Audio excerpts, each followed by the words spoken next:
नमस्कार आप सभी को। आप देख रहे हैं ताराचंद क्लासेस। आज की वीडियो में हम बात करेंगे समकालीन दक्षिण एशिया। आपके सिलेबस के अकॉर्डिंग ये चैप्टर 4 है, जैसे कि आप सभी को मालूम है।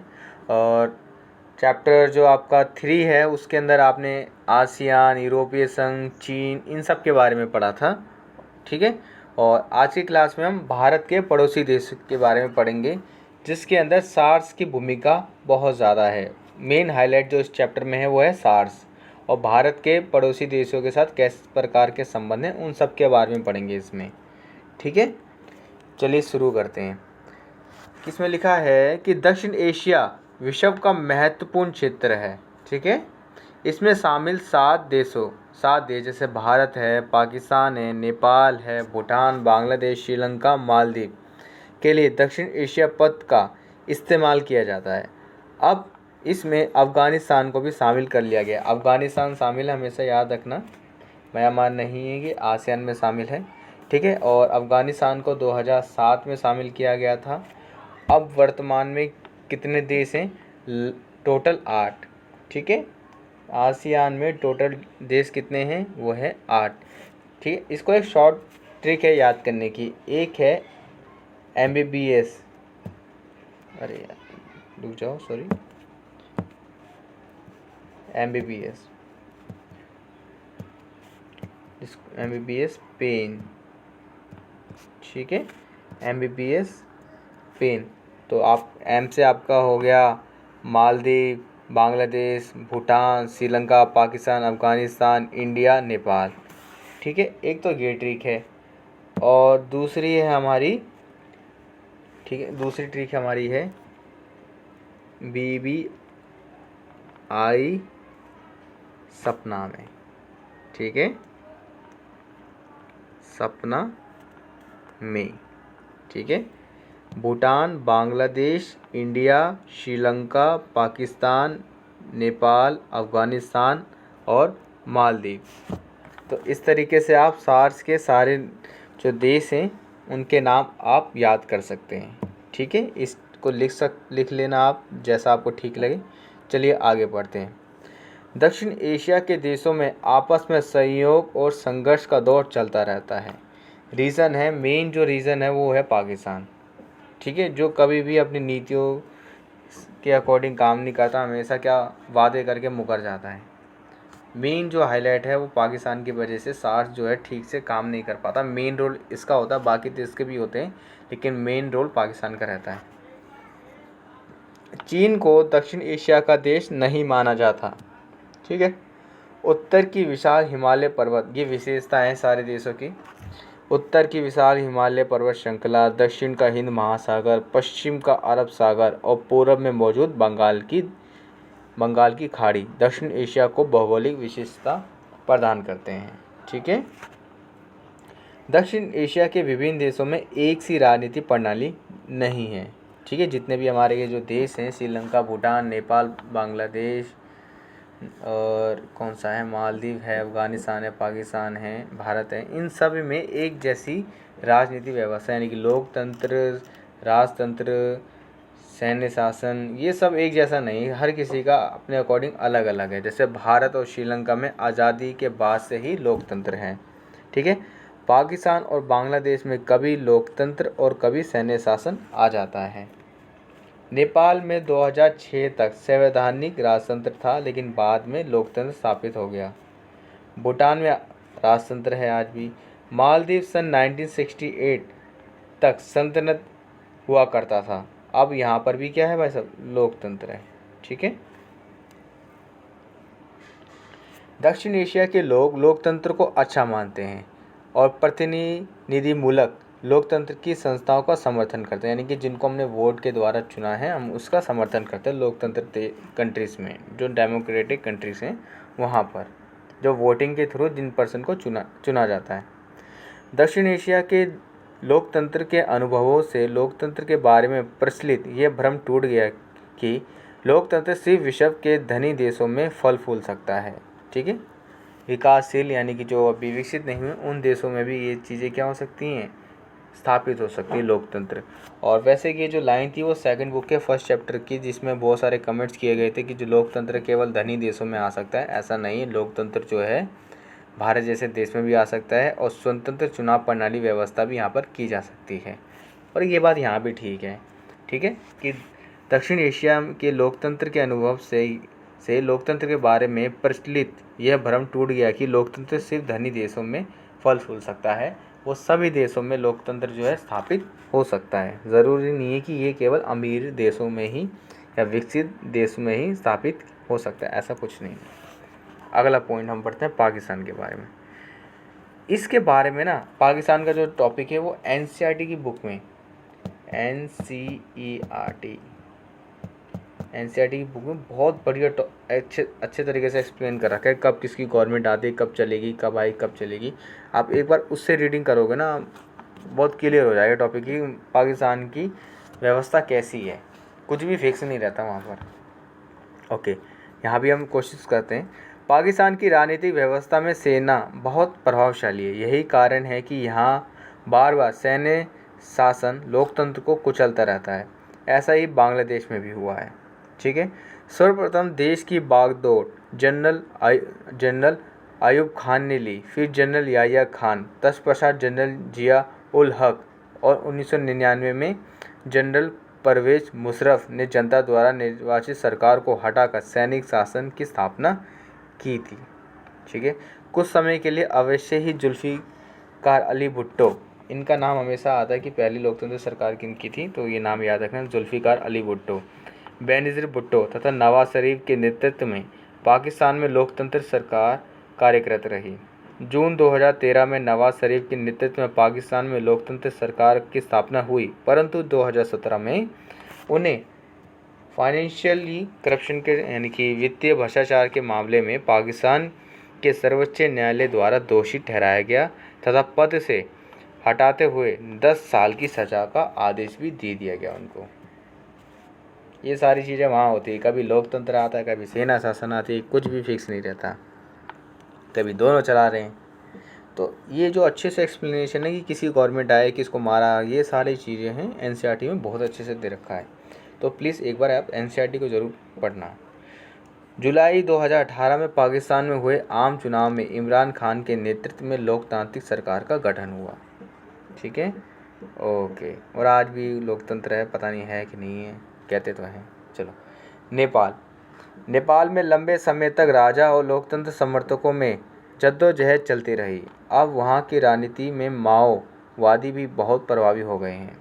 नेपाल में राजा की सेना लोकतंत्र समर्थकों और माओवादियों के बीच लंबे त्रिकोणीय संघर्ष का परिणाम रहा है कि नेपाल के द्वारा वर्तमान में अपनाए गए संविधान के तहत केपी शर्मा ओली, जिनका नाम पूरा है खड़ग प्रसाद शर्मा ओली, इनका नाम है, शॉर्ट में इनका नाम होता है केपी शर्मा ओली, जो कि अक्टूबर 2015 से नेपाल के प्रधानमंत्री हैं।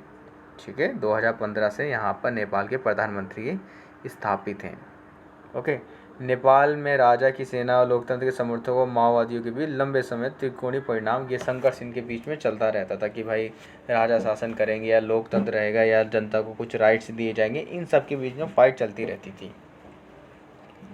ओके, फिर इलेक्शन हुए यहाँ पर, फिर 2015 में केपी शर्मा ओली को प्रधानमंत्री बनाया गया। चलो, श्रीलंका। अब देखो, श्रीलंका में ना क्या कहते हैं ना सेना शासन था, ना लोकतंत्र की लड़ाई थी। यहाँ पर जो फाइट थी वो थी जातीय संघर्ष। श्रीलंका को 1948 में स्वतंत्रता प्राप्त हुई। श्रीलंका एक सफल लोकतंत्र और सामाजिक आर्थिक क्षेत्रों अपनी अच्छी स्थिति के बावजूद सिहिली और तमिल समुदाय के जातीय संघर्ष का शिकार रहा। ठीक है, सिहिली श्रीलंका के मूल निवासी थे तथा तमिल जो भारत से जाकर श्रीलंका जा बसे थे। तो एक तो मेन बंदे कौन आ गए, सिहिली और तमिल, भारतीय तमिल, इनके बीच में फाइट होती रहती थी।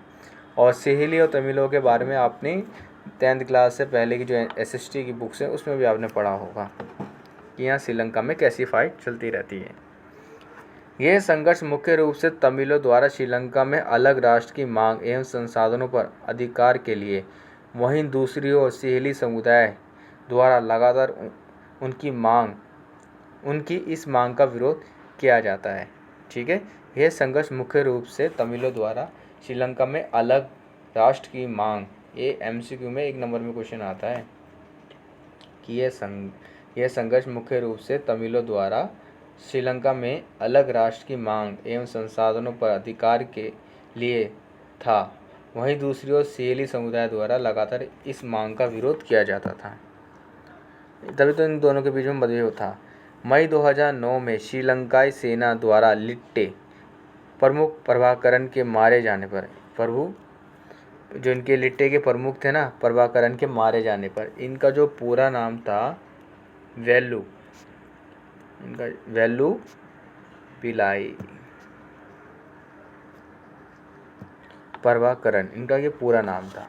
मारे जाने के पश्चात श्रीलंका में वर्षों से चले आ रहे गृह युद्ध की समाप्ति हो गई।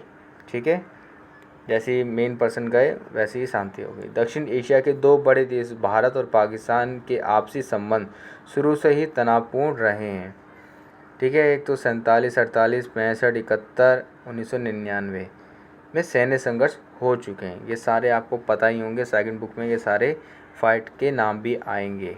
ठीक है, कारगिल युद्ध, कश्मीर का, बांग्लादेश का, भारत का विभाजन, ये सारी चीज़ें। दक्षिण एशिया देशों में भारत ही एकमात्र ऐसा देश है जिसकी अन्य सभी देशों से सीमाएं लगती हैं। ठीक है, जिसके कारण भारत के इन देशों के साथ कुछ मुद्दों पर मतभेद यानी कि कहीं पे नहीं एक्सेप्टेबल होती बात, और कई जगह पे सब बात मानते भी हैं। ऐसा तो हर जगह होता है, कुछ बातें मानी जाती, कुछ नहीं होती। ठीक है, ये सारे नॉर्मल से मुद्दे हैं जहाँ पे कभी सहमत हैं, कभी असहमत हैं। लेकिन एक पाकिस्तान है जो बेफालतू का परेशान करता रहता है। जिस मीटिंग के लिए बैठक होती है वो कभी बात होती नहीं है, अपने अलग ही रोने शुरू हो जाते हैं, जिसके कारण सार्स जो है सक्सेसफुल काम कर नहीं पाता। ठीक है, बस आगे इसका बात है सार्स के बारे में। दक्षिण एशिया देशों ने आपस में सहयोग के लिए सन 1985 में दक्ष यानी SAARC South Asian Association for Regional corporation की स्थापना की। 2005 में 13वें सार्क शिखर सम्मेलन ढाका में अफगानिस्तान को सार्क में शामिल करने पर सहमति बनी। यह MCQ में क्वेश्चन आता है कि अफगानिस्तान को कब शामिल किया गया था, तो हमेशा याद रखना 14वें शिखर सम्मेलन नई दिल्ली में अफगानिस्तान पहली बार शिखर सम्मेलन में शामिल हुआ।